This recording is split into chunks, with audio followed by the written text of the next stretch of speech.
ஏன்னா இந்த உலகத்துல எது தெரியுமா ரொம்ப வலி? தோல்வி கூட வலி இல்லைங்க. ஜெயிக்கிறதுக்கும் தோல்விக்கும் இல்லாம வாய்ப்பே இல்லாம இருக்கிறது பாருங்க, அதாங்க பயங்கர பிரச்சனைங்க. அந்த அந்த அந்த வெறுமை இருக்குல்ல, அது ரொம்ப பெரிய விஷயம். உனக்கும் எனக்கும் பிரிவு என்பது உறுதியாகிவிட்டதற்கு பிறகு, உனக்கும் எனக்கும் பிரிவு என்பது உறுதியாகிவிட்டதற்கு பிறகு, உனக்கும் எனக்கும் இடையில் எதற்கு பகை என்ற புதிய உறவு? பகை கூட ஒரு உறவுதான். உலகத்திலேயே ஒரு மனிதன் உன்னுடைய அன்புக்கு பாத்திரமானவராக இல்லை என்றால் அவருக்கு அல்லது அவளுக்கு நீ தரக்கூடிய ஆகப்பெரிய தண்டனை நீ அவளை நிராகரிப்பதுதான். ஒரு ஒரு உருது கவிதையை சொல்லிடுறேன், எங்க அப்பா சொன்ன ஞாபகம் வருது. ஏய் பெண்ணே வா, என்னை காதலி, நான் தகித்து கிடக்கிறேன். கடலளவு நீர் இருந்தாலும் குடித்து விடும் தாகம் எனக்கு. கடலளவு நீர் கிடைக்கவில்லை என்றாலும் காணல் நீராவது கிடைக்காதா?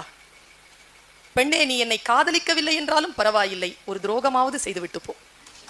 ஆக அதாவது பிரிவு இருந்தாலும் இருந்துகிட்டே இருக்கிறதே ஒரு உணர்வு தான். ஒருத்தனுக்கு தண்டனை கொடுக்கணும்னு முடிவு பண்ணிட்டேன்னு வச்சுக்கேன், ஒருத்திக்கு தண்டனை கொடுக்கணும்னு முடிவு பண்ணிட்டேன்னு வச்சுக்கேன், டிலீட் பண்ணு.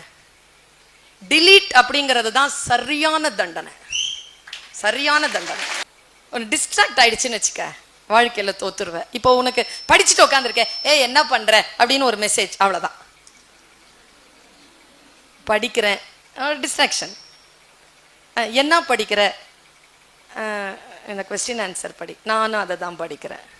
அதில் ஒரு விஷயம், ஒரு 1 minute அப்படின்னு போட்டு போயிட்டான்னு வச்சுக்கேன், முடிஞ்சுது. அதையே பார்த்துட்டு உட்காந்துருக்கும். 1 minute சொன்னாலே இன்னும் வரலையேன்னு டிஸ்ட்ராக்ஷன். சில பேருக்கு ஒரு மேனியா இருக்கு, என்ன தெரியுமா? இந்த ஃபோன் மேனியா. தேவையே இருக்காது. இந்த இந்த வால்பேப்பரை மட்டும் பார்த்துட்டு இருப்பீங்க. எவனாவது கூப்பிட்டுருப்பானா, எவனாவது மெசேஜ் எவனும் போட்டிருக்க மாட்டான். ஹலோ அப்படின்னு உடனே நம்ம திரும்பி கொடுக்கலாம், நமக்கு தான் சொல்லிட்டு அந்த மாதிரி பார்த்துக்கிட்டே இருக்கிறது. Don't distract yourself. கான்சன்ட்ரேஷன்ல வச்சு அடிச்சேன்னா நீ அடுத்த வருஷம் பார்த்தனா, நான் இறைவன் எனக்கு ஆயுளை தந்திருந்தால் என் முன்னேற்றம் வேறு நிலையில் உயர்ந்திருக்கும். நான் போய்கிட்டே இருக்கணும். உள்ளம் துடி துடிக்கும், உலை கொதித்திடும் நீர்க்குமிழ் போல பனித்துளிதான் என்ன செய்யுமோ, மூங்கில் காட்டில் தீ விழும் பொழுது மூங்கில் காடென்று ஆயினள் மாது. கண்ணாளனே எனது கண்ணை நேற்றோடு காணவில்லை. அதுல டாப் வார்த்தை என்ன தெரியுமா? கவிஞனுடைய எக்ஸ்ட்ராடினரி வார்த்தை சொல்லுவான் பார். அதுல அந்த கவிஞன் அந்த காதல சொல்றான், உன்னை பார்த்தெந்தன் தாய்மொழி மறந்தேன். அதுல இன்னொரு ஒரு ரசனை, போராளே பொண்ணு தாய். எங்க தெரியுமா ரசனையினுடைய உச்சம்? எதை தெரியுமா? பிரிய முடியாது ஒரு பெண்ணால. அதுதான் நான் யோசிச்சு பாக்குறேன். அதனால தான் அந்த கவிஞனை நான் சிலாகிக்கிறேன். போராளே பொண்ணு தாயி பொலபொலவென்று கண்ணீர் விட்டு தண்ணீரும் சோறும் தந்த மண்ணை விட்டு, அது பெரிய விஷயம் இல்ல, பால் பீச்சும் மாட்டை விட்டு பஞ்சாரத்து கோழிய விட்டு போராள பொட்ட புள்ள ஊற விட்டு. இதுல மாட்டை பிரிஞ்சிடலாம், பால் பீச்சுற மாட்டை பிரிய முடியாது, ஏன்னா கண்ணுக்குட்டியோட இருக்கும். அது கோழியை பிரிஞ்சிடலாம், பஞ்சாரத்துல இருக்கிற கோழி குஞ்சுகளோட இருக்கும், அதை பிரிய முடியாது.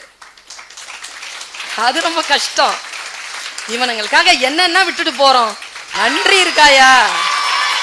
கொஞ்சமாவது நன்றி இருக்கணுமா இல்லையா? தாய்மொழிய விடுறோம், கொலசாமிய விடுறோம்யா.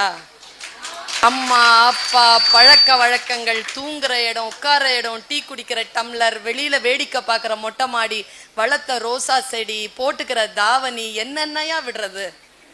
25 வருஷம் வாழ்ந்த வாழ்க்கையை விடுறத. கவிக்கோ அவர்களுடைய கவிதையில எனக்கு ரொம்ப பிடிச்சது, சக்தியே நீ எனக்கு கண்ணாக இருந்தாய், நான் உனக்கு கண்ணீராக இருந்தேன். நீ எனக்கு ஆடையாக இருந்தாய், நான் உனக்கு நிர்வாணமாக இருந்தேன். சக்தியே காலை தூக்கி ஆடி ஜெயித்த வெட்கங்கெட்ட வரலாறு எங்களுடையது. வாழ்க்கை சதுரங்கத்தில் உன்னை வெட்டியபடி முன்னேறியவர்கள் நாங்கள். இலக்கணத்தை உனக்கு போதித்தோம், நாங்கள் வழுவமைதிகளாக நின்றோம். நீ உன்னை விற்றால் அது விபச்சாரம், நாங்கள் எங்களை விற்றால் அது திருமணம். காதல் கூட உனக்கு விரிக்கும் வலை, தாலி கூட உனக்கு பூட்டும் விலங்கு. பெண்மை எனும் தெய்வீக நெருப்பில் என்னை பரிசுத்தப்படுத்த. ஆம், நாங்கள் குற்றவாளிகள் தான், ஒப்புக்கொள்கிறோம். கண்ணதாசனுடைய பாடல்கள் தான் முதல்ல எனக்கு எங்க அம்மா எனக்கு சொன்ன பாட்டுல தேன் கிண்ணத்துல வந்த ஒரு பாட்டு. எங்க அம்மா என்னை எழுப்பி, கண்ணதாசன் 7ஆம் கிளாஸ் படிச்சுட்டு இருக்கிறேன் நான், இந்த பாட்டு கேளுன்ட்டு, மாபெரும் சபைதனில் நீ நடந்தால் உனக்கு மாலைகள் விழ வேண்டும், ஒரு மாற்று குறையாத மன்னவன் இவன் என்று போற்றி புகழ வேண்டும். அது இல்லைங்க பாட்டு. கவிதை வரி தான். நீ உன்னை அறிந்தால் உலகத்தில் போராடலாம், உயர்ந்தாலும் தாழ்ந்தாலும் தலை வணங்காமல் நீ வாழலாம். இது அவர் தான் எனக்கு கற்றுக் கொடுத்த பாட்டு. நான் ஒன்று சொல்கிறேன் பிள்ளைகளா, எப்படி ரசிக்கணும்னா, பாடல்கள் முழுக்க எல்லா பாடல்கள் வரிகளும் ரசனை இல்லை, ஏதோ ஒரு வரி தான் ரசனையாக இருக்கும். காதலிக்க பாடுறான் காதலன், ரொம்ப நேசிக்கிறான், உண்மையான நேசிப்பு.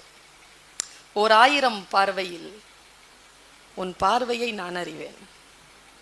சரியா? அந்த காலடி ஓசையிலே உன் காதலை நான் அறிவேன். அது மனசு ஒரு மாதிரி பண்ணிருச்சு எனக்கு. அது 1000 பார்வையிலே என் பார்வையை நீ தெரிஞ்சுக்கிட்டு தான் இருக்கணும், அப்பதான் நீ காதலன்.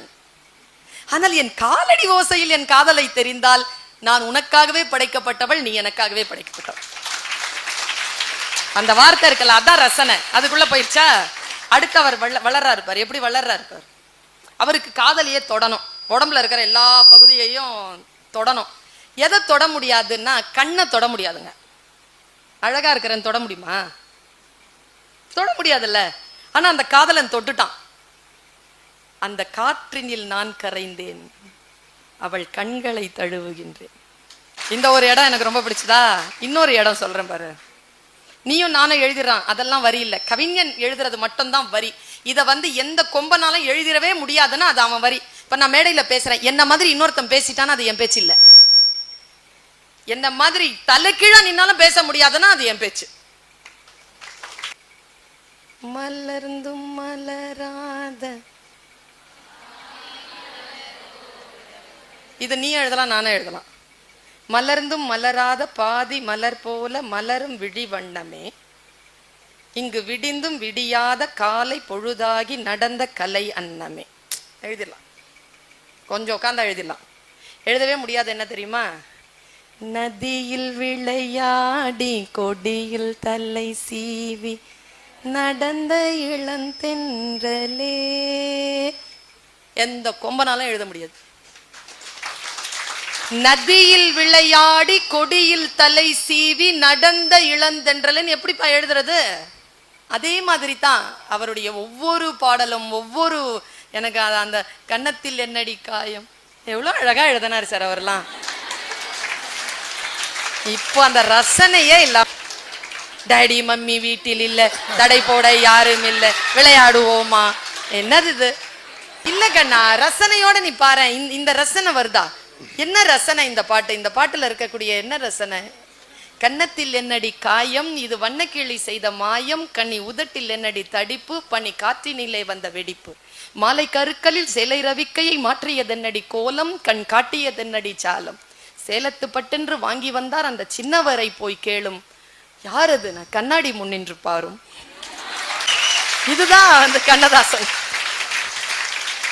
கொஞ்சம் வீட்டுல போய் போட்டு பாருங்க. கல்யாணம் பண்ணவங்க எல்லாம் மனைவி அமைவதெல்லாம் இறைவன் கொடுத்த வரம், வாழ்க்கையே மாறி போயிடும். சொன்னல கண்ணதாசனை முதல் வரி நாம எழுதிடலாம். இந்த வரி பட்டுக்கோட்டை, இது எந்த வரியும் எழுத முடியாது. அதான் பட்டுக்கோட்டை. பட்டுக்கோட்டை பற்றி ஒரு வரலாற்று உண்மையை தெரிஞ்சுக்கோங்க. பட்டுக்கோட்டை கல்யாண சுந்தரம் மெட்டுக்கு பாட்டு எழுதியவர் இல்லை, அவர் பாட்டுக்கு மெட்டு போட்டுக் கொண்டார்கள். அவர் எம்ஜிஆருக்காக பாட்டு எழுதவில்லை, அவர் எழுதி வைத்த பாடல்களை எம்ஜிஆர் பயன்படுத்தி கொண்டார். ஒரு காதல் நாயகனாக, ஒரு நடிகர் தலைவனாக இருந்தவரை புரட்சி தலைவனாக, மக்கள் தலைவனாக மாற்றியது பட்டுக்கோட்டை கல்யாண சுந்தரத்தினுடைய பாடல்கள். எனக்கு ரொம்ப பிடிச்சமான பாட்டு. நான் 9th ஸ்டாண்டர்ட்ல படிச்ச பாட்டு. எனக்கு டீச்சர் தானே அதை சொல்லலாம். யாராவது ரொம்ப அழகா பொருள் வச்சிருந்தா அதை எடுத்துக்கலாமான்னு தோணும் எனக்கு சின்ன வயசுல. இங்க எனக்கு அப்படி தோணது கிடையாதுன்னு யாரும் சொல்லிட முடியாது. எல்லாருக்கும் ஒரு ஆசை வரும் தான் சின்ன வயசுல. அப்போதான் நான் அந்த பாட்டை கேட்டேங்க. திருடாதே பாப்பா திருடாதே, இது பெரிய விஷயம் இல்லை. வறுமை நிலைக்கு பயந்து விடாதே, திறமை இருக்கு மறந்து விடாதே. ரொம்ப பெரிய விஷயங்க அது. என் சின்ன வயசுல எனக்கு பட்டது. அவருடைய இன்னொரு வரி எனக்கு ரொம்ப பிடிக்கும். சிந்தித்து பார்த்து செய்கைய மாத்து, சிறுசா இருக்கையில் திருத்திக்கோ, தவறு சிறுசா இருக்கையில் திருத்திக்கோ, தெரிஞ்சும் தெரியாம நடந்திருந்தா அது திரும்பவும் வராம பார்த்துக்கோ. குட்டியாடு தப்பி வந்தா குள்ளநரிக்கு சொந்தம், குள்ளநரி மாட்டிக்கிட்டா குறவனுக்கு சொந்தம், தட்டுக்கெட்ட மனிதர் கண்ணில் பட்டதெல்லாம் சொந்தம், சட்டப்படி பார்க்க போனா 8 அடிதான் சொந்தம், உனக்கு எது சொந்தம் எனக்கு எது சொந்தம். பட்டுக்கோட்டை. இன்னொரு வரி பார், குறுக்கு வழியில் வாழ்வை தேடிடும் குருட்டு மனிதரடா, இவர் கொள்ளையடிப்பதில் வல்லமை காட்டிடும் திருட்டு உலகமடா, தம்பி தெரிந்து நடந்து கொள்ளடா, இதயம் திருந்த மருந்து சொல்லடா. பட்டுக்கோட்டை. எப்படி இருக்கான்றீங்க பெண் குழந்தைகளே, நீங்கள் எதற்கும் அச்சப்படாதீர்கள். பாரதி எத்தனை பாட்டு எழுதியிருக்கான் தெரியுமா? பாதகம் செய்பவரை கண்டால் நீ பயம் கொள்ளலாகாது பாப்பா. ரொம்ப பிடிச்சது அந்த வார்த்தை. என்ன செய்யலாம் பாரதி? மோதி மிதித்து விடு பாப்பா, அவர் முகத்தில் உமிழ்ந்து விடு பாப்பா. எனக்கு அதை விட ரொம்ப அடுத்த வரி பிடிச்சது என்னன்னா, தேம்பி அழும் குழந்தை நொண்டி, தேம்பி அழும் குழந்தை நொண்டி, நீ திடம் கொண்டு போராடு பாப்பா. அழாத, போராடு. எதுக்கு அழுவுற? அப்பதான் நினைச்சேன், ஓ கண்ணீர் இங்கிருந்து வரக்கூடாது, இங்கிருந்து வரணும். பாரதி தான் சொல்லி கொடுக்கிறான். பாரதி அச்சம் இல்லை, அமுங்குதல் இல்லை, நாணுதல் இல்லை, நடுங்குதல் இல்லை, எது நேரினும் இடர்பட மாட்டோம், மண்டம் சிதறினாலும் கலங்க மாட்டோம், கடற் பொங்கி எழுந்தாலும் அஞ்ச மாட்டோம், யாருக்கும் அஞ்சோம், எதற்கும் அஞ்சோம், எப்பொழுதும் அஞ்சோம். அச்சம் இல்லை, அச்சம் இல்லை, அச்சம் என்பது இல்லையே உச்சி மீது. என்ன வார்த்தையா இதெல்லாம்? துப்புன்னு ஒரு சத்தம் கேட்டாலும் கடகடான்னு ஓடுவோமா இல்லையா? சொல்றானே அவன். எனக்கு பாரதியை பத்தி பேச சொன்னா அது நான் 3 நாள்லாம் பத்தாது, பேசிக்கிட்டே இருப்பேன். தெரிஞ்சு சொல்றான், நல்லவர்கள் இறந்தால், அது நல்லவர்களோ கெட்டவர்களோ, நல்லவர்கள் நமக்கு பிடித்தமானவர்கள் இறந்தால் அன்னைக்கு வானம் அழுவுது இல்ல. நீ யோசிச்சு பாரு, உனக்கு ரொம்ப நெருக்கமானவர்கள் இறப்புக்கு நீ போயிருப்ப, நீ யோசிச்சு பாரு, அன்னைக்கு மழை பெஞ்சிருக்கும். முத்துக்குமார் இறந்த அன்றைக்கும் மழை பெய்தது. நான் இப்படி சொல்றேன், எந்த டீச்சராவது பாத்தீங்கன்னா பேஷனா ஏதாவது துறையில இருக்கிறாங்கன்னு பாத்தீங்கன்னா அவங்கள ரசிக்கனா ஆக வேண்டாம், நீங்க ஒரு சின்ன விஷ் பண்ணிட்டு போயிடுங்க. ஏன்னா பேஷன், ரொம்ப பேஷனா யாராவது வாழறாங்கன்னா இயற்கை கொடுக்கக்கூடிய ஆயுளுக்கு முன்னாலேயே அவர்கள் இறந்து போவார்கள். ஏன்னா ரொம்ப பயன்படுத்திடுறாங்க. டீச்சர்ஸ் அப்படித்தான். அதனால பார்த்தீங்கன்னா ஒரு வணக்கத்தை அப்படி சொல்லிட்டு போயிடுங்க. அதான் நாம அவங்களுக்கு கொடுக்குற ஒரு ட்ரிபியூட்னு நான் நினைக்கிறேன். அறிவுமதியினுடைய ஒரே ஒரு கவிதை மட்டும் சொல்லிடுறேன். அவர் சொல்றாரு, தொட்டிலில் அழுகுரல், ஒரு காட்சியா, தொட்டிலில் அழுகுரல் வரப்பில் பண்ணையார், தொட்டிலில் குழந்தையின் அழுகுரல் வரப்பில் பண்ணையார், வயலில் சொட்டியது தாய்ப்பால். தொட்டிலில் குழந்தையின் அழுகுரல் வரப்பில் பண்ணையார், வயலில் சொட்டியது தாய்ப்பால். இதான் அறிவுமதி. அறிவுமதி அணுகுண்டு வெடி வைப்பார் உள்ள. ஏதாவது ஒரு கவிதை சொல்லி அதுக்குள்ள வெடி வச்சிருவார். எங்க அம்மா ஒரே ஒரு விஷயம் தான்ப்பா சொல்லி என்னை வளர்த்துச்சு. ஒரே ஒரு விஷயம் சொல்லி தான் படிச்சிரு, படிச்சிரு, வறுமை போயிடும், படிச்சிரு, சுயமரியாதையோடு சாப்பாடு கிடைக்கும். எங்க அம்மா சொன்னது. எனக்கு ரொம்ப கோச்சிக்கிட்டேன்னா, எங்க அம்மாட்ட கோச்சிக்கிட்டேன்னா, எங்க அம்மா எனக்கு கொடுக்குற ஒரே தண்டனை என்ன தெரியுமா? பள்ளிக்கூட பைய கொண்டு போய் ஒளிச்சு வச்சுட்டு நாளையிலேருந்து பள்ளிக்கூடம் கிடையாதுன்னு சொல்லும். என்ன பயமா இருக்கும் தெரியுமா? இன்னைக்கு ஜாலியா இருக்கு என் பையனுக்கு, ஹை அப்படிங்கிறான். படிக்க கூடாதுன்னு சொன்னா அதை விட பெரிய அந்த பயத்திலேயே படிச்சேங்க நானு. என்ன பண்ணிருவாங்களோ அப்படிங்கிற பயத்திலேயே படிச்சு வந்தேன் நான். பயம்தான். இன்னைக்கு அந்த அச்சத்தோடு படிங்க. இது பாஸ் பண்ணலன்னா எனக்கு லைஃபே கிடையாது, இதை பாஸ் பண்ணிட்டு போய் உட்கார்றேன் பாரு, அப்போதான் அப்படின்னு ஒவ்வொரு பேப்பர் எடுக்கும் பொழுதும் ஒவ்வொரு வார்த்தை படிக்கும் போதும் மனசுக்குள்ள சாட்டை கொடுத்துக்கிட்டே இரு.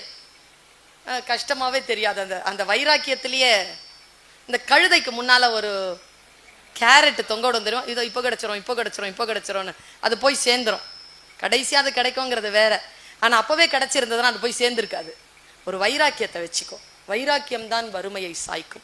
வறுமை ரொம்ப வலிப்பா, வேணாம் நமக்கு. ஃபர்ஸ்ட் ஜெனரேஷனுக்கு இருந்தது, இப்போ இருக்கிற ஜெனரேஷனுக்கு வேண்டாம். ஏழ்மை என்பது வேறு, வறுமை என்பது வேறு. எளிமையுடன் இருப்பது வேறு. வறுமைங்கிறது ஒரு நோய், ஏழ்மைங்கிறது ஒரு நிலைதான். அதை மாத்திக்கலாம். வறுமை பிணி, அது வரவே கூடாது, நம்ம யாருக்கும் வராது, நம்ம ஜெயிச்சிடலாம். ஔவை அப்படின்னா யாருன்னா ஈவ், ஏவாள், ஹவ்வா அப்படின்னு சொல்றோம்ல. ஆதி பெண் தான் ஔவை. ஆதி பெண்ணின் குறியீடு ஔவை. பெண் சிந்தனையின் குறியீடு ஔவை. ஔவைங்கிறவ ஒரு ஃபெமினிச, ஒரு வெடிப்பு குரல். அவ ஆக்சுவலா அவ அப்பதான் நிறைய பேர் இருந்தாங்க. ஔவையா ஒருத்தி கிடையாது, நிறைய பேர் இருக்கிறாங்க. அதனால ஒவ்வொரு காலகட்டத்திலும் இருக்கக்கூடிய ஔவையை நாம் உள்வாங்கிக் கொள்வதும் வெளிப்படுவதும். நீ ஒரு விஷயத்த மட்டும்தான் எனக்கு ஔவைக்கு ரொம்ப பிடிக்கும். என்னன்னா, அவ சில விஷயங்களை ரொம்ப தெளிவாக இந்த உலகத்திற்கு சத்தமாக உள்ளத்தில் உணர்ந்ததை சொல்லிவிட்டு போனான். அந்த சொல் சுத்தம், அந்த சொல் புத்தியினுடைய வெளிப்பாடு எனக்கு பிடிக்கும். அறம் செய்ய விரும்பு அப்படின்னா அது ஏன் விரும்பணும், செய்யு சொல்லியிருக்கலாம்ல, ஏன் விரும்புன்னு சொன்னான்.